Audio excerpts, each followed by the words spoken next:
The last 2 years, since our last dinner that we had, but a lot has happened.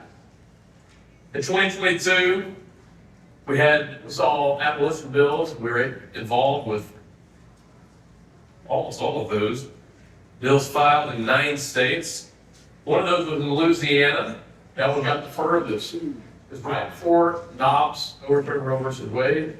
We had a bill in Louisiana. We got a favorable committee vote. We got it to the House floor. And in the intervening week, of all things, the pro-life forces came out to attack that bill. 77 pro-life organizations led by Natural Rights Life sent a letter hours before that vote was to be taken, killed that bill.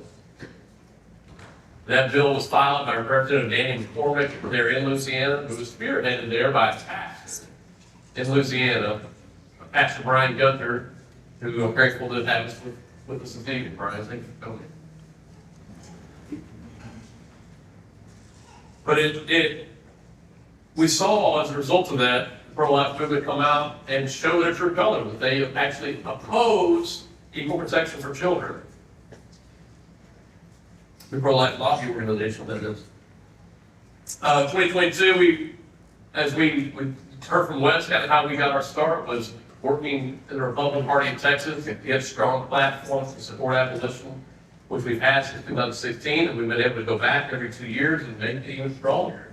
We're able to do that again in 2022 to make the platform priorities, the principles of our party speak with one voice in favor of equal protection for every child from the moment of fertilization. We're grateful that the Republican Party platform says that. We're involved in the Texas primaries in 2022. Our goal is to make abolition a central issue for political races across Texas.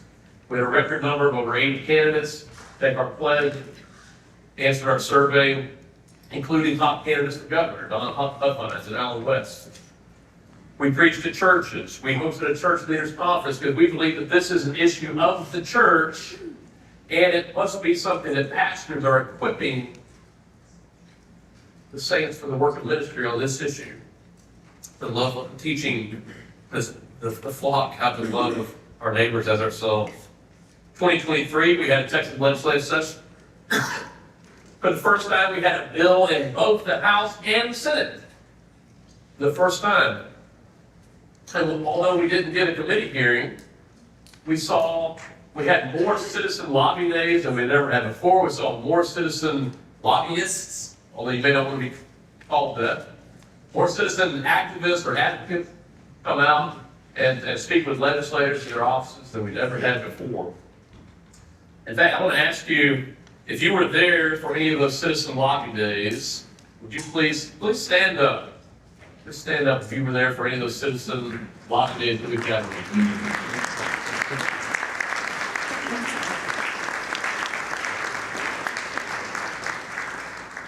Thank you very much.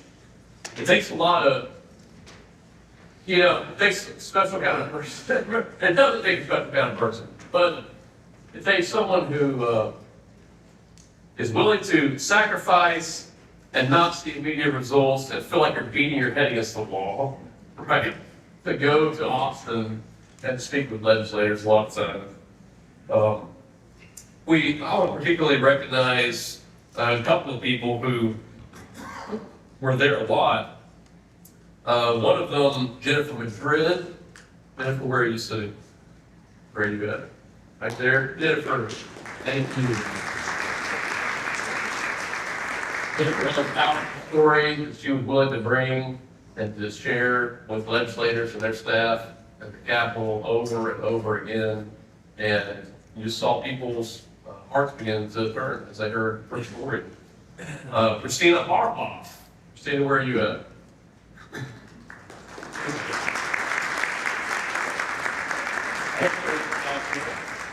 With not a victim, again, bringing the truth to bear for a lot of people that really thought that this issue was already solved and they weren't aware that it wasn't going on. Right here in Texas, over 19,000 children are expected to be aborted on Texas soil this year.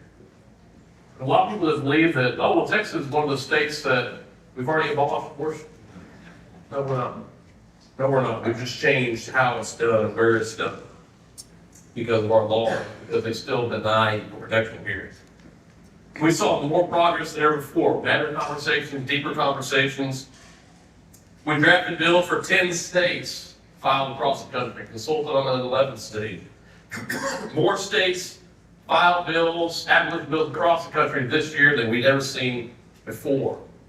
We traveled across the country, spoke with pastors, legislators, abolitionists, college students, at the invitation of our friends at End Abortion Now, Jeff Durbin, oftentimes, and with Founders Ministry, G3, Abolitionist Rising, Answers in Genesis, Love Life, many state abolition groups and others. We spoke with the Bears for Life group at my alma mater, Baylor, just up the road.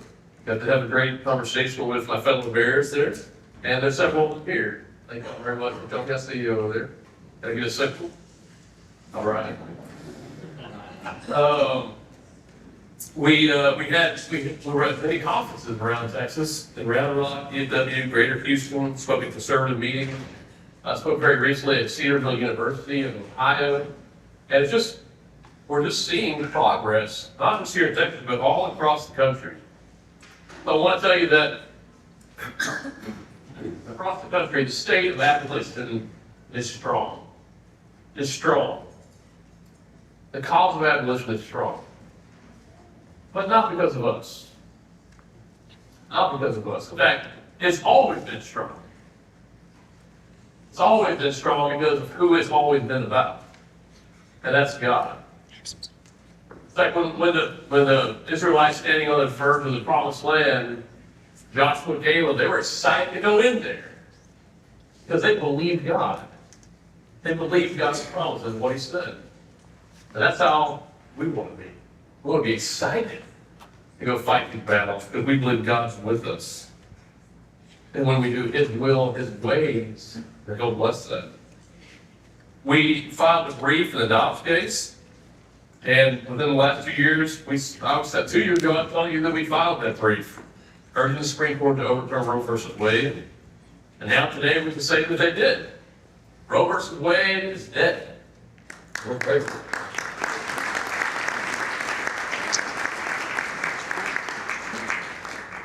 Roe versus Wade was an evil decision, and we're glad that it's gone.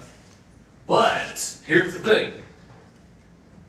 Establishment of pro-life organizations that acted for many years as if that was the barrier to ending abortion. As if getting rid of that would end abortions. But it didn't. But most pro-life people think that it didn't. You go talk to your average pro-lifer out on the street, which we have done, and it got on camera. Is abortion illegal in Texas? They say yes, it is. But it's not. It's not. And so now the same organizations, states like ours, are in a position where everyone assumes the work's mostly done. But it's still illegal. Actually, just a few months ago, there's an organization, pro-abortion organization, that helps women find and get pills delivered to their homes, to their mailbox, to abort their children on their own. They put up a store in Bastrop, just 30, 40 miles down the road from here. Put up a store telling women exactly how to do that, saying that they could do that in all 50 states. The problem was, it's true.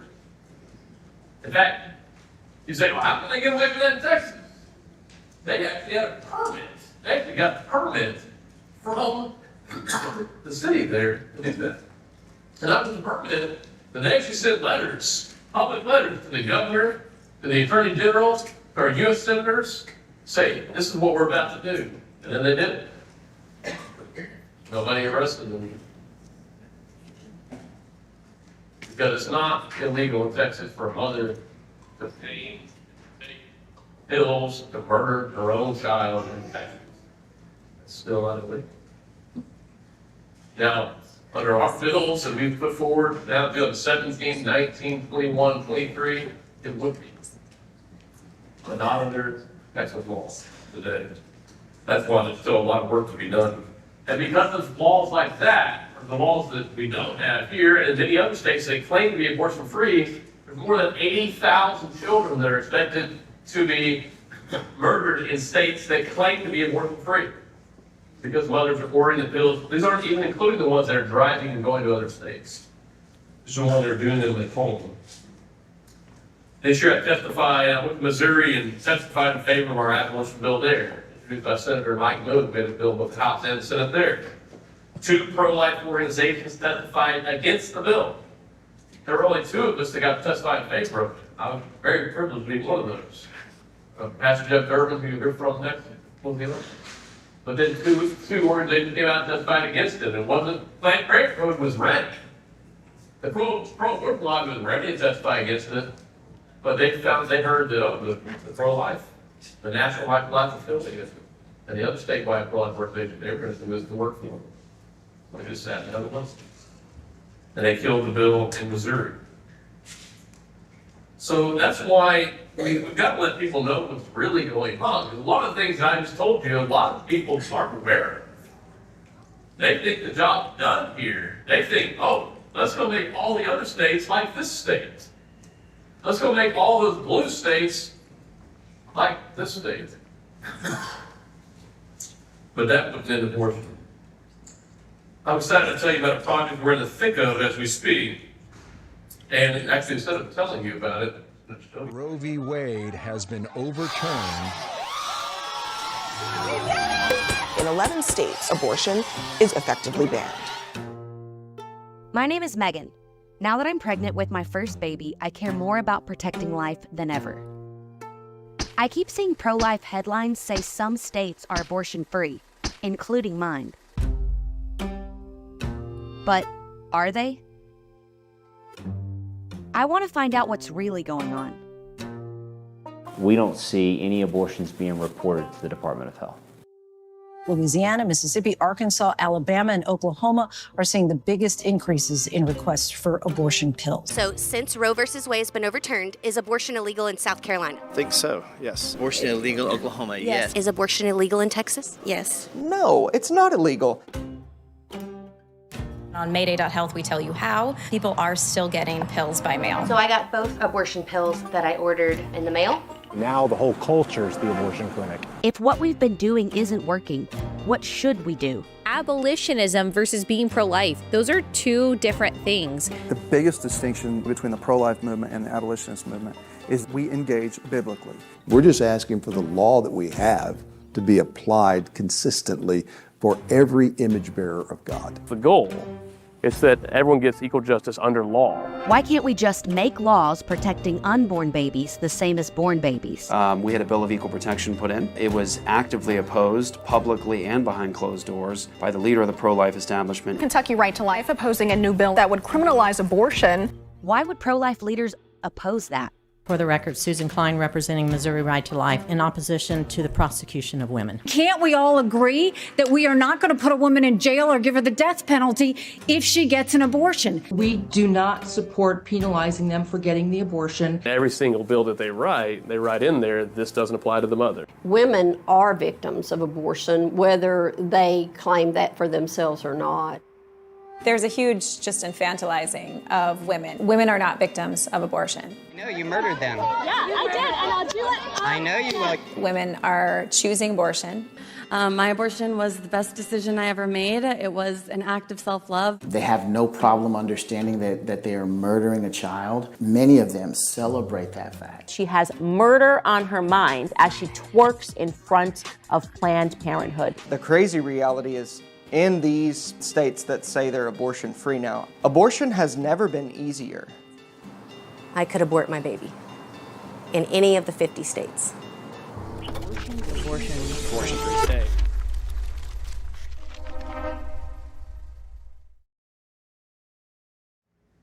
So we're excited to announce that this is a 5-part docu-series. The first episode's coming out on Friday, actually. And so you can actually go to abortionfree.com, find out more about that. We've actually teamed up with another organization, Rescue Those, to help produce this, and working with filmmaker Nathan Weiser, who is out here somewhere. Nathan, where are you at? Thank you, Nathan.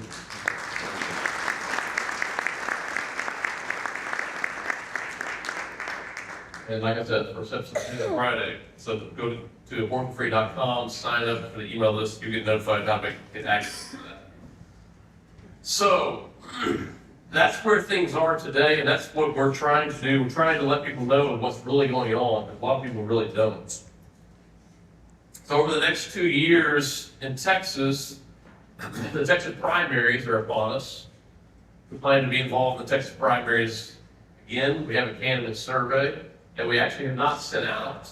We've already had 5 folks running for the state house that have already answered that survey that we haven't even sent out yet.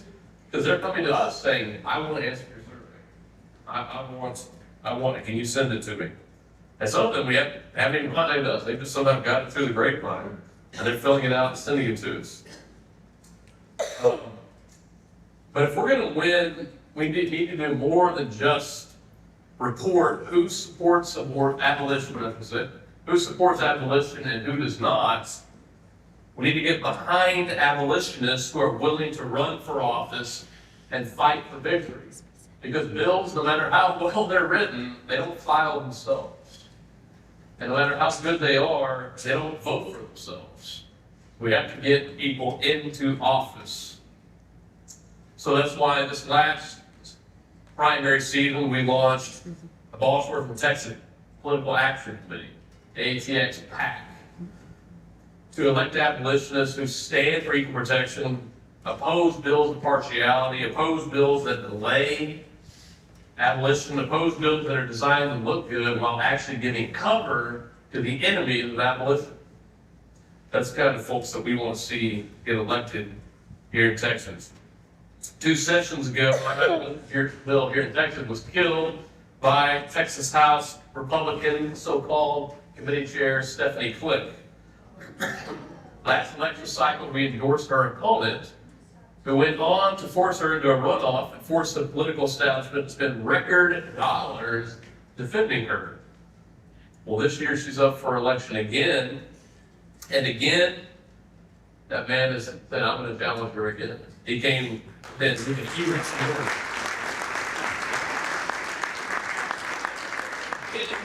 Abolish Abortion Texas PAC is endorsing David Lowe.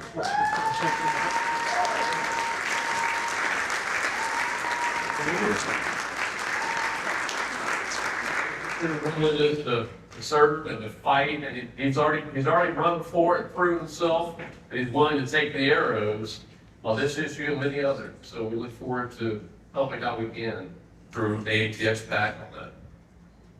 You can see toward the middle of your program a few of the Abolish Abortion Texas objectives we're wanting to add to what we're already doing.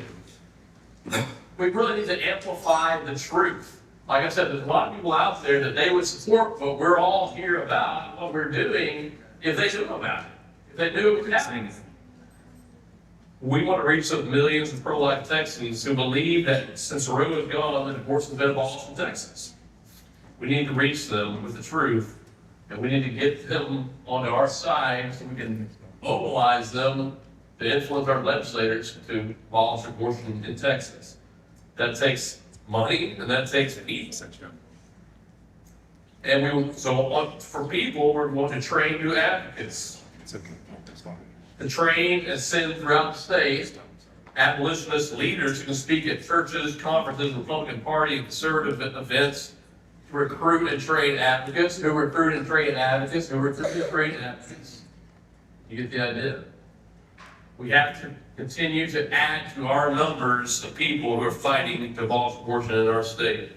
And we need someone involved on the ground day-to-day with all of that. Spearhead our advocacy also at the Texas Capitol.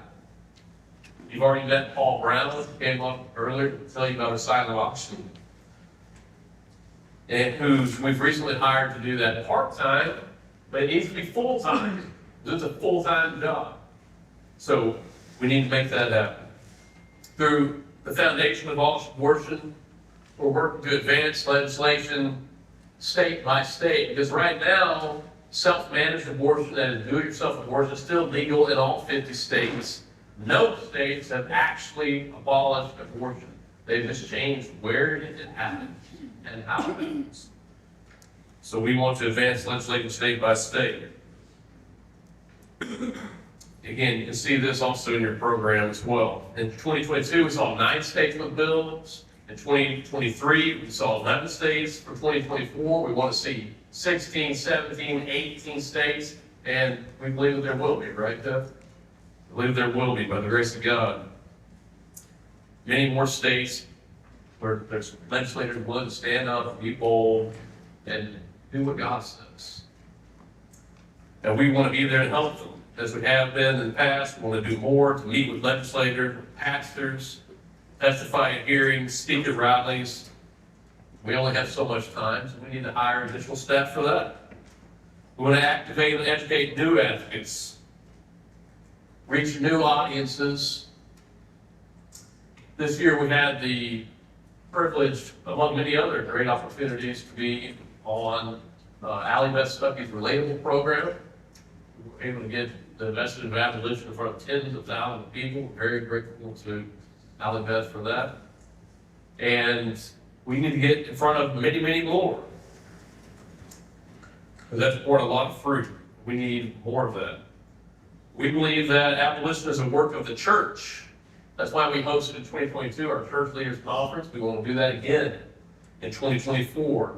Equipping shepherds to equip the flock, love their neighbor as themselves, to know what God says and how to do that.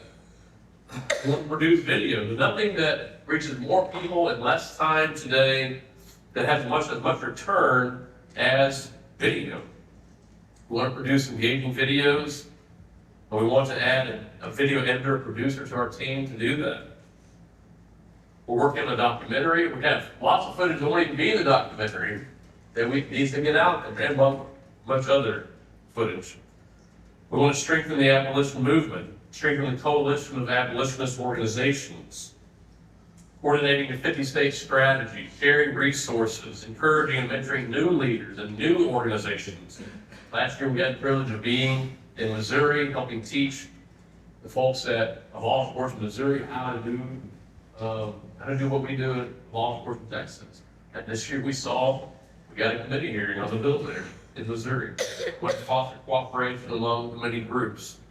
This is all in addition to what we're already doing through both Abolish Abortion Texas and the Foundation to Abolish Abortion. There's so much work to do. I could go on. I've gone too long already.